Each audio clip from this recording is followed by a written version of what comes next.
views and opinions expressed in this program are those of the participants and do not necessarily reflect the views of BronxNet or the program underwriters.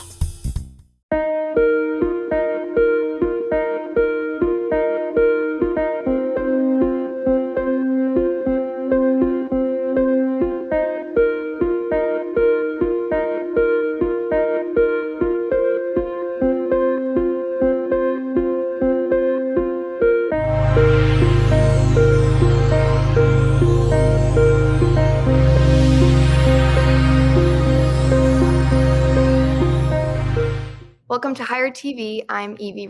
The Bronx Documentary Center is a nonprofit gallery and educational space that is working with the community through exhibitions, screenings, and public programming.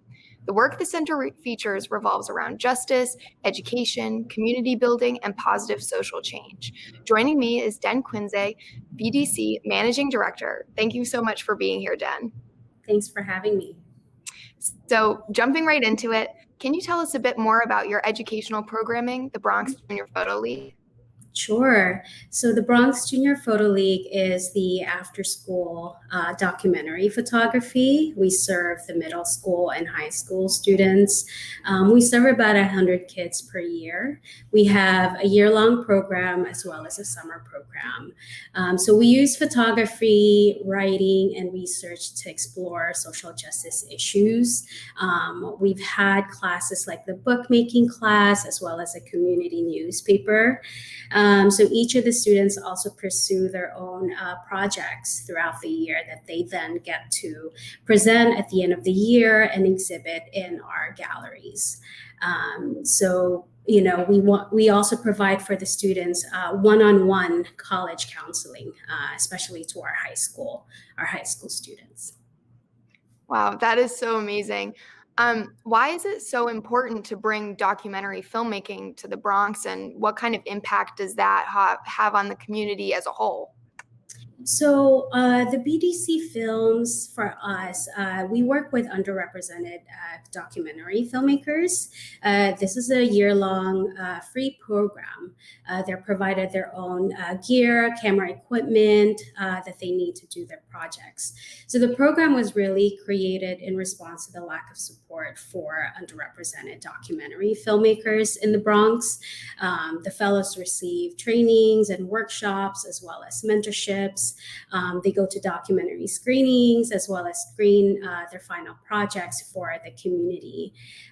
So that's that in a nutshell. And it's important to bring that here because, we want to be able to showcase that the Bronx as well as the community are very talented.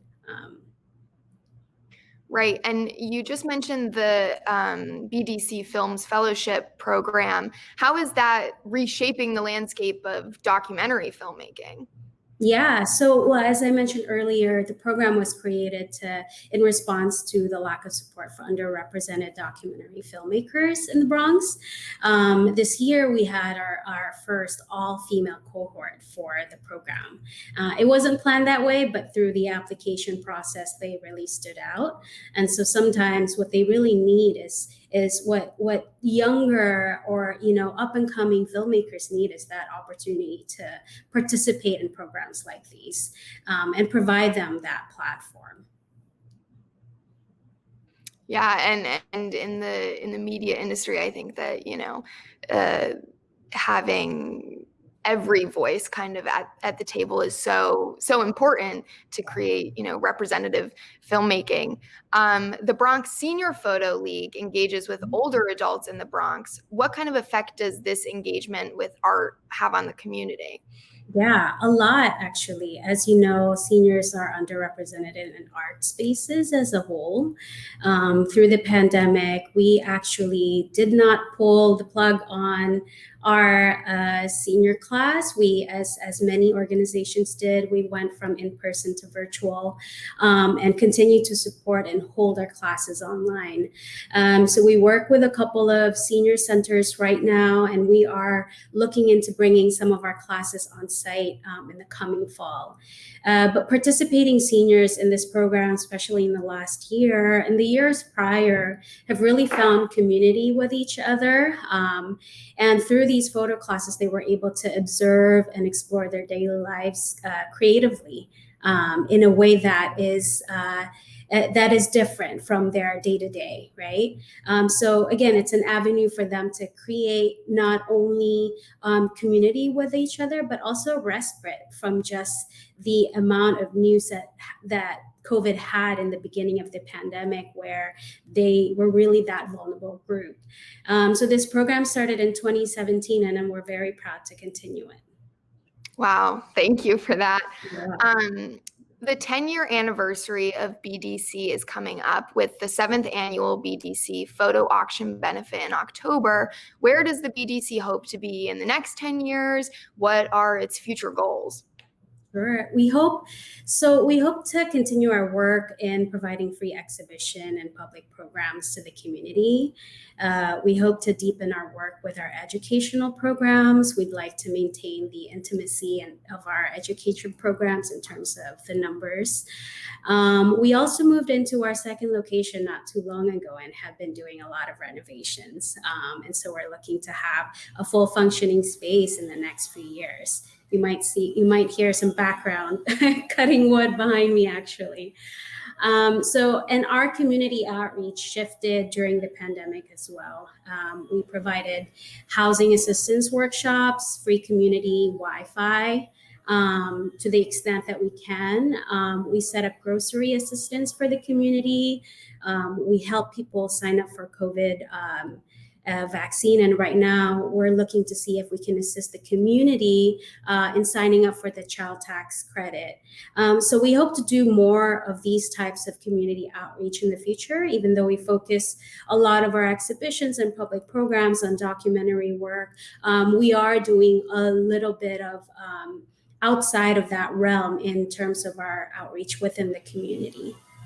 Wow. Yeah, I think that is really amazing. And not only are you a community arts organization getting people involved in the arts, but you are just a community organization there for the Bronx community. And lastly, how can viewers, especially our younger audience, engage with the Bronx Documentary Center in the future? Well, come to our exhibitions and programs. They're all free. We also have a photo book library that's open to the public weekly. We have over 2,000 photo books there, and we continue to build on it. We're actually looking to expand our library in the next few months. We have a dark room where you can develop and print your own work, and you can also apply to any of our educational programs. Thank you again, Den, for joining us here at Hire TV. Den Quinsay is the Bronx Documentary Center Managing Director. For further information, you can go to bronxdoc.org or visit BDC on one of their social media pages. Thank you for joining us here at Hire TV.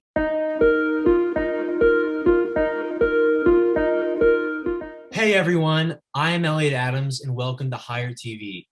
This week, we are sitting down with Melinda Hunt, founding director and president of what I find to be one of the most heartwarming initiatives in New York City today, the Hart Island Project. Melinda, thank you so much for joining me. I'm so glad that you asked me. I'm really honored to be on this show. Of course, and we're honored to have you. So real quick, I'm gonna rattle off a few short questions I think you can answer all at once. What is Hart Island? What is the Hart Island Project, and why should it be on every New York City resident's radar? Oh, well, Hart Island is the municipal cemetery for the city of New York. It's been part of New York City since 1868. The cemetery opened in 1869. So it was part of New York before the Bronx, Brooklyn, Queens, or Staten Island. And it is the largest municipal cemetery in the country, the largest natural burial ground in the country. And it's just full of all sorts of interesting people. It's kind of a quintessentially New York place that has been, until recently, until this month, in fact, under the control of the Department of Correction. And it just recently became part of the NYC Parks. And so the reason it should be on everybody's radar is it's a fabulous place that we hope someday will be managed in part by the National Park Service. And it's the only green cemetery in New York City. It's completely free if you die in the city of New York in any 5 boroughs to be buried there. And so it's a really good deal, and everybody who's interesting is buried there. Awesome. And you actually answered one of my other questions in there. That was Mayor Bill de Blasio, who transitioned from the Department of Correction to the Department of the Parks Department, correct? Correct. Right. I think, yeah, patience is kind of the big word when it comes to these like things where you got to get the government involved, and yeah, where a lot of it's contingent on their actions. Mm-hmm. So how does the island's current state compare with how it was back when you first started documenting the island back in 1991, especially in the wake of the COVID crisis now? And what would be your vision for the island in 2051, say? I'm so glad you asked. So I started going to Hart Island to work on a documentary book in 1991, really at the peak of the AIDS epidemic in New York City, so the last epidemic. And I was interested in, I guess, kind of finding some of the people that I knew who had simply disappeared. And so I was photographing the burials and the entire island for about 3 years, really, before we were finished. So I started in 1991, finished in 1994. The book came out in 1998. And that book, by the way, is called Hart Island Scalo, correct? Yes. It's out of print, so it's really expensive now. But that book then, many people who had someone buried there started contacting me for information about their loved one buried there, which I didn't have because the graves were just numbered and we didn't have any burial ledgers. And then the Department of Correction at that time was allowing the media to go there and researchers, but not family members. So I began negotiating on behalf of family members for their right to visit a grave. And the first person I took was Vicky Pavia in 1994. And then after the book came out, it became more difficult for families to gain access. I started working on a film about Hart Island to follow 4 families who were trying to get there. And once my film was finished, I began working with lawyers to do FOIL requests for Freedom of Information requests for the burial ledgers, and began working on building an online database. And since that time, we've gotten GPS, and we've really been able to collect the stories, developed a storytelling platform, social media. And that is what led to all of the changes of people being able to access actual graves, the legislation, which was first introduced in 2012, that passed in 2019. So ending penal control. And now our current campaign is to see if we can bring in the National Park Service, because we feel that after 150 years of penal control, people are not as likely to trust the city. And certainly the parks is not so interested in managing visitation. The National Park Service does a great job on interpreting difficult sites. Yeah. Right. So yeah, just moving on. We got a couple minutes left. Higher TV, the show this will be premiering on, is generally marketed towards a younger audience. So can you speak to, and you just did regarding social media and the website using what was it called, the platform Museum? Yes. It's super easy to navigate. I checked it out. So why is it important for young people in particular to get involved in this initiative, and how can they get involved? There's not much we can do until the Department of Correction is no longer managing visitation, and Parks has a master plan. So we think it's going to be a little bit slow while the city is removing the buildings.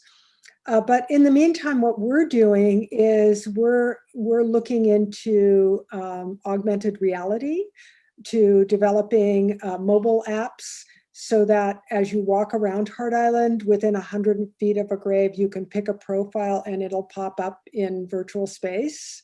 So you'll be able to see, the text, what was written about this person. You'll be able to add a story about that person and navigate on your own. So we think that will be a really super cool thing for people, just to be able to get around without the Department of Correction, just using your own phone, and enjoy yourself out there, enjoy the history. Whether or not we've also done a lot of drone mapping of Hart Island. These are 3D maps, and we might be able to, wherever the buildings were, to be able to show them on your phone what was there as you walk around. So explore that history. I checked out the website. It's super easy to navigate. Please, if you're young and savvy with social media, check it out. If you have any loved ones buried on the island, check it out. Or if you know of anyone who has a loved one, who could have a loved one buried on the island, check it out. This is Hire TV. Thank you so much for tuning in. I'll see you next week. Take care.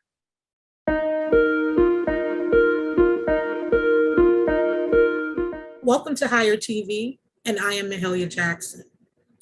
What do you want to be when you grow up? Many people answer this quintessential question by declaring a specific college major. But what do you do with a degree whose field you no longer want to work in? Joining us to tell how she transitioned from radio to a career in diversity and inclusion is Senior Account Executive for Arcos Communications, Yartish Bullock. Yartish, thank you for coming to the show. And thank you for having me. It is a pleasure. What exactly is diversity and inclusion? And can you tell me, how did you and why did you get involved? How did you and why did you get involved? Well, diversity and inclusion is kind of like a big term. Before, it was kind of focused on how your organization looked in terms of your ethnicity, racial, and gender. But now it's kind of expanded to age, people with disabilities, but it's looking at the construct of your organization and making sure that it's diverse and it represents the population outside. I got into diversity and inclusion, oddly enough, when I was working in radio. I worked in radio for a few years. That was my major, enjoyed it. And then it was always interesting to me how advertisers would include different advertisements on each station. So if it was an R&B station, a hip hop station. So it kind of got me interested in what that was about. And fortunately, I landed a job working in multicultural marketing and diversity. And I've been doing this for over 15 years now. When you first began, what did diversity and inclusion look like? And how has it changed over the past years? Like I said before, when I first got into it, it was really focused on race. So a lot of companies were really focused on making sure that their staff was diverse when it came to race and ethnicity. And now that we have various other groups who are making sure that their voices are heard. So, we have gender, we have the LGBTQ population, people with disabilities, age, because age has become a huge factor in how we look at diversity and inclusion. Because now it's just not a term about race and ethnicity, it's a term about, do you have diverse opinions? Do you have diverse minds? And that can mean any and everything. And so, especially the last couple of years where we're looking at what's been happening around the country with social justice, there are a lot more companies that are really focused on making sure that they have diverse voices at the table. I've heard of diversity and inclusion. I've also heard of DEI, which is diversity, equity, and inclusion. I think it's oftentimes people will think that equity and equality are synonymous. Can you explain a little bit the difference between what equity is versus equality? Yes, so Equity is actually kind of a new term that's being used now. It was always diversity and inclusion, or diversity and equality. So equality is making sure that the playing field is level. Equity means that yes, the playing field is level, but do you have all the tools to play the game? So that's how you should really look at it. You mentioned that you started you started your career in radio and then you transitioned to diversity and inclusion. How did working in radio help you with your current career? So working in radio, I got to know what they call the lingo. So I know, like, what times I should be reaching out to a lot of these media stations, radio stations and TV. I learned like how to present myself. Because, in radio, we would see very famous people and we could not react. We couldn't go, oh my God, that's like Janet Jackson, that's this. So I had to learn how to conduct myself. So I'm not really starstruck. And that translates into my career now because I really have to know how to speak to a lot of executives. We do work with celebrities sometimes, depending on the account we have. So just that, how I bring myself to, to the clients and, being confident in how I'm talking with clients and the media, that really helps me. Why is it important for everybody to be aware of what diversity and inclusion is? Well, one, it's the hot topic. It's been a hot topic for several years, but like I said before, now when you're seeing it's on the news in your face, and a lot of companies being called to task. We see, what happened with Starbucks, what's happened with several other corporations in terms of, their diversity and inclusion, and a lot of people are looking. And now that it's on national TV and a lot of companies are now pledging to make sure that they're inclusive and that they're hiring diverse staff and they're retaining diverse staff, everyone is looking, especially at with a lot of large companies, they're really focused on this. So if you look online, there are tons of jobs now asking for people who have diversity and inclusion experience. When you first transitioned into your new career, what were your biggest learning curves? I think the biggest learning curve was just getting used to a different environment. Radio was a little more not as strict with certain things, and I was transitioning from radio, working at a hip hop station, to kind of transferring into like a more conservative environment. So that was kind of my biggest takeaway from it, was like, oh, I'm like transitioning, and it's two different fields, but there were also some similarities as well. For students that are not focused on diversity and inclusion as a major, are there any current courses they can take that can help them to learn more about diversity and inclusion? And also, what should they be aware of?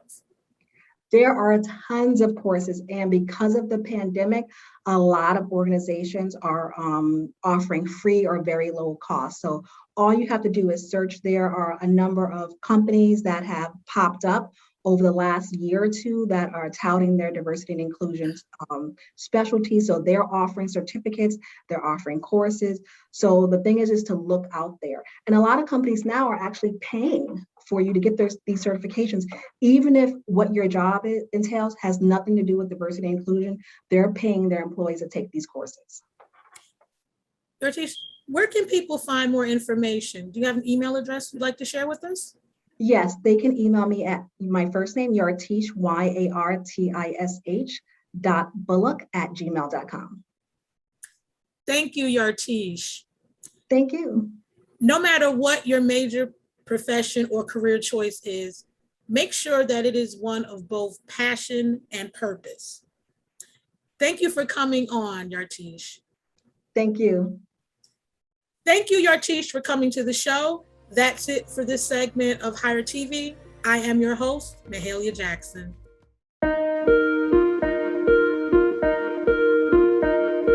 Hi, everybody, and welcome back to Hire TV. I'm your host, Jimmy Sullivan. Today, we'll talk to a local high school football coach about the challenges his team faced in dealing with COVID-19 and what he and the team plan to do as they prepare for this upcoming season. Please welcome to the show Cardinal Hayes football coach, CJ O'Neill. CJ, thanks for being with us. How are you today? Appreciate you taking the time. I want to ask about last season. I understand you guys played in the spring. How odd was that experience for you, being used to playing in the fall? It definitely was knocked off my yearly clock. But it was a great opportunity for the kids, especially the seniors going out who had missed so much, and getting the opportunity for them to get on the field, to get college film. We had a number of kids receive college interest and scholarships from that spring season. So it turned out to be a godsend. You're talking about your clock being thrown off and how bizarre that might be. After what we all went through last year, how grateful were you just to get the chance to play it all? Yeah, clearly it was a blessing.